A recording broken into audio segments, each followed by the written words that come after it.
Bonjour, chers étudiants, je vous présente la correction de l'examen de rattrapage 2022-2023, module contrôle de gestion S5. La première partie, c'est la gestion budgétaire.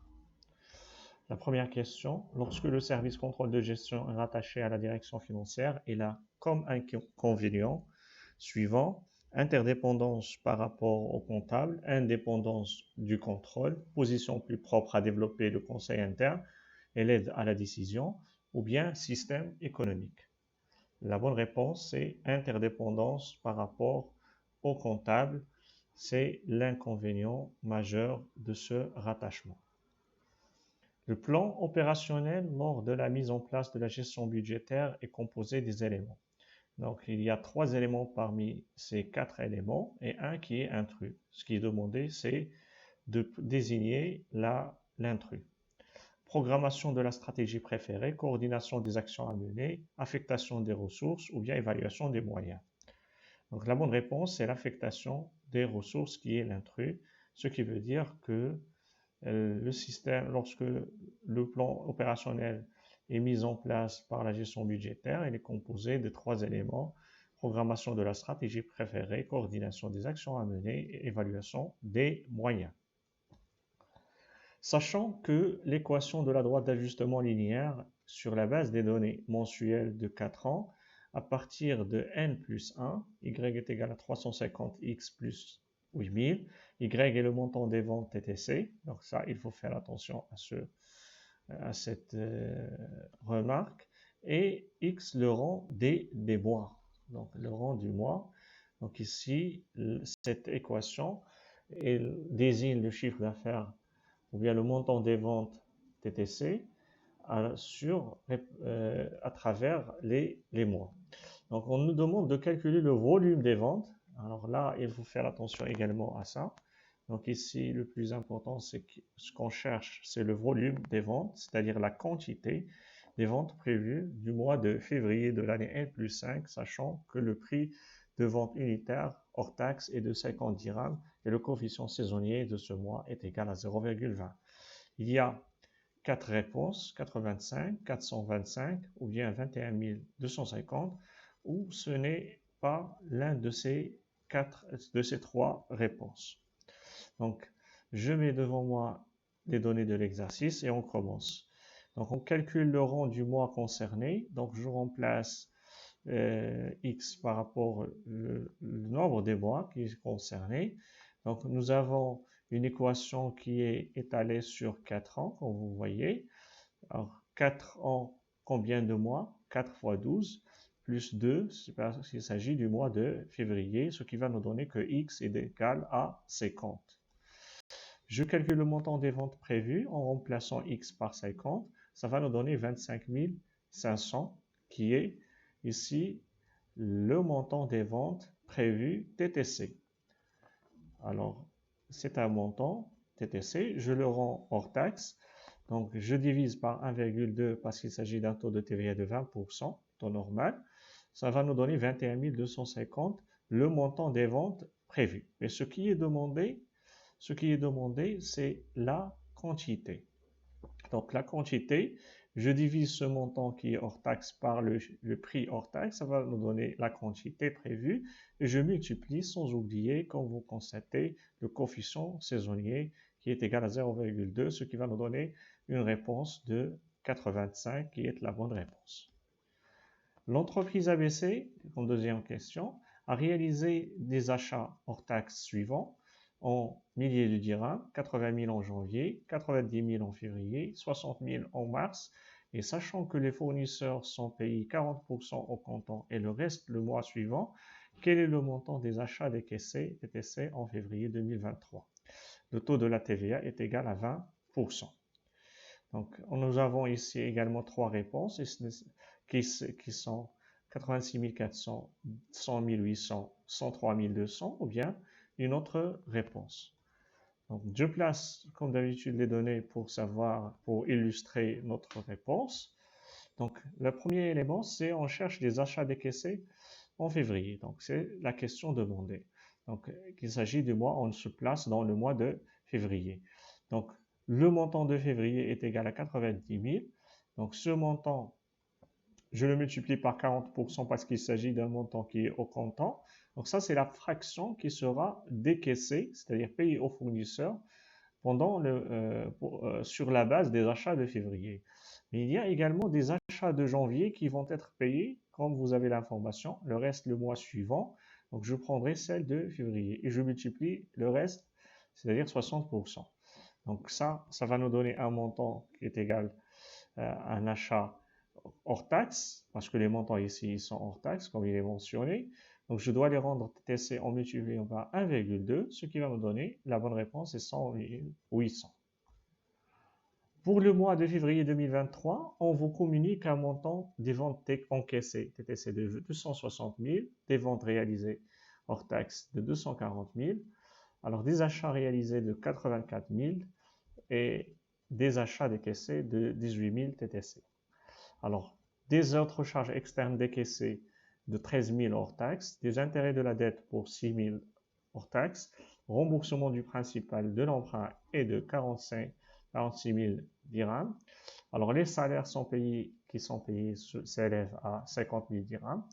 Les cotisations sociales représentent 10% des salaires et la TVA à payer est de 6 700.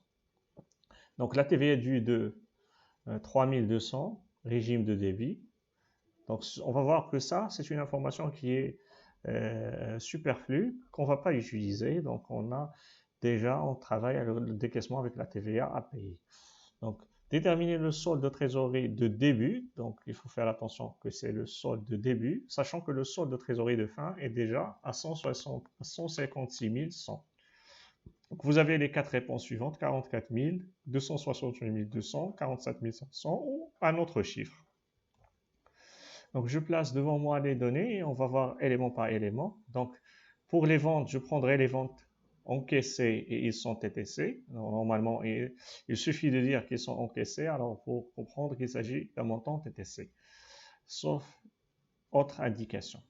Donc, je prendrai maintenant les achats décaissés qui sont égaux à 18 000 TTC également. Donc, je n'utilise pas les achats réalisés et je n'utilise pas les ventes réalisées, quel que soit le régime qui est appliqué. Donc, on a besoin des ventes encaissées et des achats décaissés.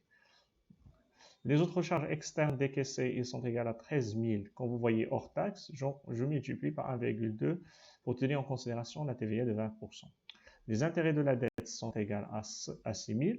Donc, je multiplie également, ils sont hors taxe, comme il est mentionné, et je multiplie par 1,1, étant donné que les intérêts sont à 10%. Donc, par la suite, du principal de l'emprunt, c'est de 46 000. Et par la suite, les salaires payés s'élèvent à 50 000. Ensuite, les cotisations sociales, c'est 50 000 fois 10%, base des salaires. Et puis, comme je viens de mentionner, la TVA à payer, c'est 6 700. C'est ce qui est décaissé en termes de TVA. Alors, la TVA due de ce mois-là, elle va être à payer le mois suivant, quel que soit le régime de débit ou bien régime d'encaissement. Donc, ça n'influence pas le décaissement de la TVA. Donc, on cherche maintenant l'écart. Donc, l'écart, on fait la différence entre les encaissements et les décaissements. Il va être égal à 112 100. Donc, je prendrai le total de fin comme une donnée. Donc, est égal à 156 100. Donc, je fais la différence. Donc, le total de début est égal à 44 000 dirhams. Voilà la réponse à cette question. Je passe maintenant à la question suivante. L'entreprise ABC met à votre disposition les données suivantes relatives à ses prévisions du volume des ventes pour le premier trimestre 2023. 3 500 de janvier, 3 600 de février, 2 500 pendant le mois de mars. Le stock initial pour le mois de janvier s'élève à 450, alors que le stock final souhaité de chaque mois est fixé à 10% de ces ventes prévues. Laquelle des affirmations suivantes est-elle juste? Donc, est-ce que le stock initial de février est égal à 361? La production prévue de mars est de 2390. Bien, la production prévue de janvier est de 3600 ou bien aucune de ces réponses. Donc, comment je vais faire? Je dois mettre le tableau lié à ce plan de production. Je mettrai pour les 3 mois qui sont janvier, février, mars. Je mets devant nous les données, comme ça on saura comment nous avons utilisé. Donc la première chose avec laquelle je vais commencer, c'est le stock initial que vous avez pendant le mois de janvier. Et après avoir établi ce tableau, je vais voir quelle est l'affirmation qui est juste. Donc 450, c'est le stock initial de janvier. C'est une donnée que nous avons parmi l'exercice. Donc par la suite, nous avons les ventes prévues. Donc ils sont déjà donnés pour les 3 mois. 3500 pour janvier, 3600 pour février et 2500 pour le mois de mars. Par la suite, j'aurai calculé le stock final souhaité en multipliant les ventes, comme vous voyez. Donc 10% des ventes qui sont prévues, donc c'est 350, 360 et 250. Maintenant, je peux déterminer la production en fonction de ce plan de production. Donc voilà, la première c'est 3400. Comment je l'ai calculé? J'ai fait 3500 plus 350 moins 450, ce qui m'a donné 3400. Par la suite, le stock final de ce mois est égal au stock initial du mois suivant. Donc voilà, le stock initial de février n'est pas de 361, donc c'est faux. Donc la première, je vais l'éliminer. Par la suite, je calcule la production du mois de février est égale à 3610. Je passe maintenant. Donc le stock final de février il va être initial de mars. Donc c'est 360. Et par la suite, le volume de production, comme nous avons fait, est égal à 2390. Donc c'est la bonne réponse. La production en jus, donc 2390, c'est la réponse que je souhaitais. Donc la production prévue de janvier, également, je l'élimine. Donc d'après le tableau, ce n'est pas 3600, est égal à 3400. Voilà par rapport à cette question. Je passe à la question suivante. L'entreprise ABC a estimé les résultats nets d'exploitation suivants. Donc 70 000 fin N, 60 000 fin N plus 1, 80 000 fin N plus 2. Donc 3 années, les flux de résultats nets. Donc je précise qu'il s'agit là du résultat net. Donc à partir d'un coût d'investissement qui est égal à 150 000 dirhams hors taxe, alors par la suite, la durée de vie probable est égale à 3 ans, donc c'est la durée d'amortissement, et une augmentation du BFRE de 20 000 au début de N, sachant que le taux d'actualisation est de 10% et la valeur résiduelle de l'investissement est de 40 000. On cherche à déterminer la TVA de cet investissement en milliers de dirhams. Donc vous avez les 4 réponses suivantes. On va chercher la bonne réponse en répondant à cette question. Donc, je place mon tableau. Comme vous constatez, j'ai mis ici l'ensemble des données.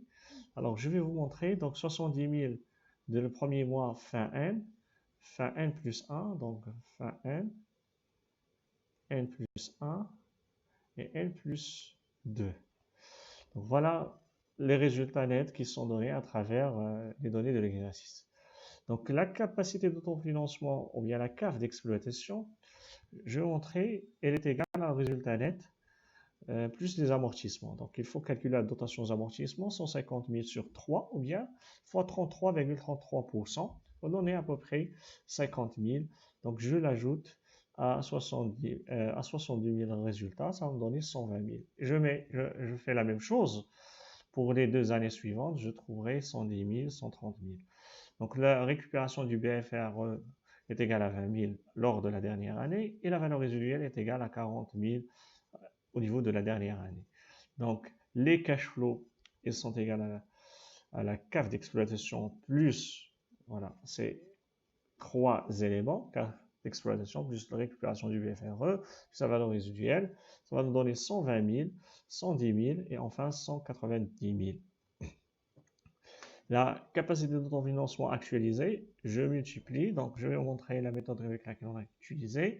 Donc c'est 120 000 fois 1 plus 0,1 à la puissance moins 1, à la puissance moins 2, puis à la puissance moins 3 pour actualiser les données. Maintenant, pour calculer la vanne, je fais la somme des cash flows actualisés moins le coût d'investissement qui va nous donner la première réponse comme étant la bonne réponse qui est égale à 172 749,81. Passons maintenant à la deuxième partie qui concerne les coûts préétablis et l'analyse des écarts. Donc, dans une section analytique où l'unité d'heure est de l'heure MOD, on a déterminé les charges prévisionnelles indirectes sur la base d'une activité normale de 3200 heures et d'une production de 25 000 pièces. Le montant global des charges est de 360 000 dirhams pour les charges fixes et 640 000 pour les charges variables. Le mois suivant, on a travaillé 4000 heures obtenues 28 000 pièces et supporté 900 000 dirhams de charges. Donc le budget flexible qui est demandé de calculer, vous avez devant vous les 4 choix de réponse, 872 000 ou bien 1 76 800 ou bien 1 160 000 ou bien une autre réponse. Donc le budget flexible, je mets les données, j'active la formule que nous avons déjà utilisée, c'est le coût variable prévisionnel. Donc le coût variable prévisionnel ici, voilà. Et également divisé par l'activité prévisionnelle ou bien préétablie qui est égale à 3200 heures et multiplié par la quantité ou quantité des unités d'heures ou bien l'activité réelle que je note avec le montant de 4000. Donc le coût fixe prévisionnel, comme vous l'avez déjà, c'est 360 000. Et il suffit de placer ces éléments, donc voilà, et vous aurez voilà le résultat suivant qui est égal à 1 160 000 qui est la bonne réponse. Voilà, 1 160 000 dirhams qui est la bonne réponse pour le budget flexible. Donc le coût budgété, est-ce qu'il est égal à 290, 218 ou bien 38,46 dirhams ou bien une autre réponse? Il suffit de faire le rapport entre le budget flexible et l'activité réelle et j'aurai le résultat suivant qui est de 190 000.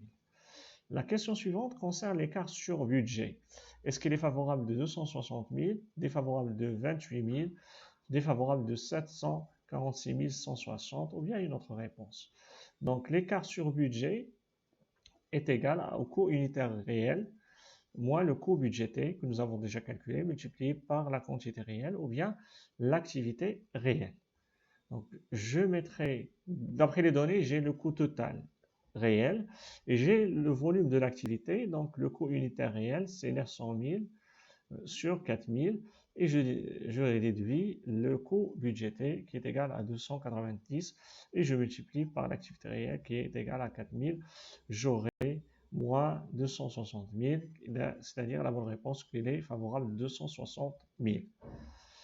Alors, l'écart sur activité, est-ce qu'elle est égale à un montant favorable, c'est-à-dire négatif de 90 000, favorable de 378 000, ou bien favorable de 1 96 160 dirhams, ou bien une autre réponse. Donc, l'écart sur activité, je mets la formule, c'est le coût budgété que nous avons déjà calculé, moins le coût unitaire préétabli ou bien prévisionnel multiplié par la quantité réelle. Donc, il est indiqué ici que le coût total que nous avons, ça, 1 million prévisionnel, je divise par le volume d'activité pour nous donner le coût unitaire prévisionnel. Je fais la différence et je multiplie par 4000 qui est la quantité ou l'activité réelle qui va nous donner un montant qui est égal à moins 90 000 et par conséquent l'écart est favorable de 90 000. Donc l'écart sur rendement, est-ce qu'elle est neutre, défavorable de 130 000, défavorable de 250 000 ou bien autre réponse? Donc l'écart sur rendement, c'est la quantité réellement et la quantité préétablie fois le coût unitaire prévisionnel ou bien préétabli. Donc je mettrai chaque élément et là, on l'a répété pas mal de fois, la quantité préétablie, c'est la quantité prévisionnelle divisée par la production prévisionnelle multipliée par la production réelle pour nous donner la quantité préétablie qui est chiffrée à ce niveau-là. Par la suite, je fais la différence et je multiplie par rapport au coût unitaire prévisionnel qui n'est rien d'autre que le coût total fixe et variable prévisionnel divisé par 3200 pour avoir le coût unitaire et on aura le résultat suivant, donc 130 000 qui est positif et par conséquent il est défavorable de 130